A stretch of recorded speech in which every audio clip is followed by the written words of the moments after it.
as you mentioned, the children should not be taught yoga or the inner science when they are kids. So when do we actually start the process of thinking pure and not letting the impure thoughts into you? Where did you get this pure thought and impure thought business? Not me.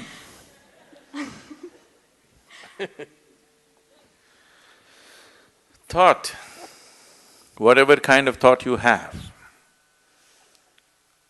whatever thought you generate on your mind is only coming from the data that has already been fed into you, isn't it so? You can use it, permutations and combinations of it and produce million varieties, but essentially thought is coming from the data that has already been fed into you. If you go about sifting in the mind, what is pure thought, what is impure thought, oh, you will go.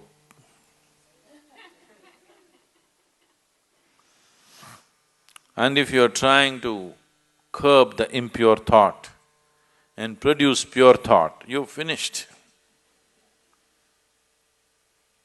All the things that these so-called religions told people are sins, they have become the full-time activity of human mind. If they had just left them alone, everybody according to his inclination would have gone where he has to go. Now it's not like that, it's painted in everybody's mind because they said, this is a sin, do not think about it. Endlessly they're thinking about it.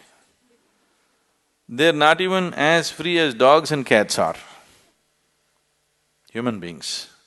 Simply because somebody put this idea that there's something pure and impure. Whatever impure things you learnt at the age of 25, I do not know. I have not come in touch with anything impure in the world yet. I don't know where you came in touch with all these impure things in 25 years. I have not seen anything impure in this world, have you? Have you seen something impure? I have not seen anything impure in this world. There are different kinds of people with different kinds of problems and limitations and nonsense. I don't think it's impure. Process of purification. In different stages of purity, I see people. And first of all, this idea of pure and impure is a very sick idea. There's just life around you. There's only life around you. If you're labeling certain aspects of life as pure and certain aspects of life as impure, there is a serious problem. I want you to understand this problem is far more serious than most people really look at. It is that serious.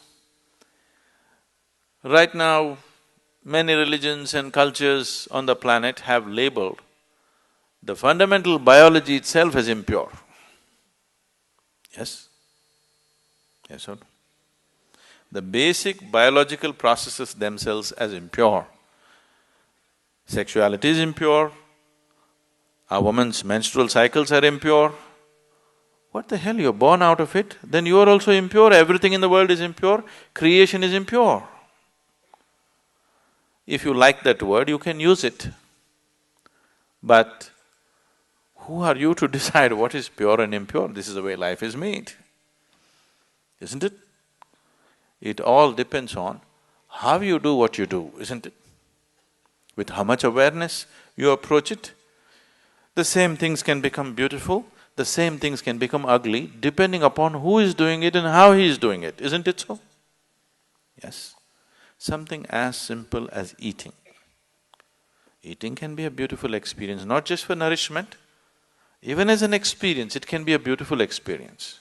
Somebody eats like this, you just look at that whack. Everything can be done like this, isn't it so? Who is doing it? How it is being done? That's what makes the difference. So this prejudice as to what is pure and impure has destroyed this humanity in such a bad way. Pure thoughts and impure thoughts, oh, if you sift through this, you're finished. All thoughts are just junk, okay? Essentially, they're coming from the limited experience of past. These thoughts are useful for your survival process. You picked up some amount of information, you want to survive in the world, this information is useful. If you're looking at life itself, these thoughts are meaningless. What happened yesterday actually has nothing to do with what's happening right now in this moment, isn't it so? But in terms of your survival in the world, you need to remember a few things. You need to use your old knowledge to earn your living on the planet. But in that, don't brand something as pure and impure. This can completely freak your life out. There's nothing pure, there's nothing impure. Life is just the way it is. It's for you to make it wonderful or make it ugly. Every aspect of your life. Yes? Every aspect of your life. You can either make it beautiful or you can make it ugly. If you're aware, you will make it beautiful. If you're doing things compulsively, you will make it ugly. Anything in your life, if you do it compulsively, it becomes ugly, isn't it so? If you do it consciously, it can be made beautiful, everything. From the smallest thing to the biggest thing, everything can be made beautiful if you do it consciously. And everything can be turned to an ugly mess if you do it compulsively.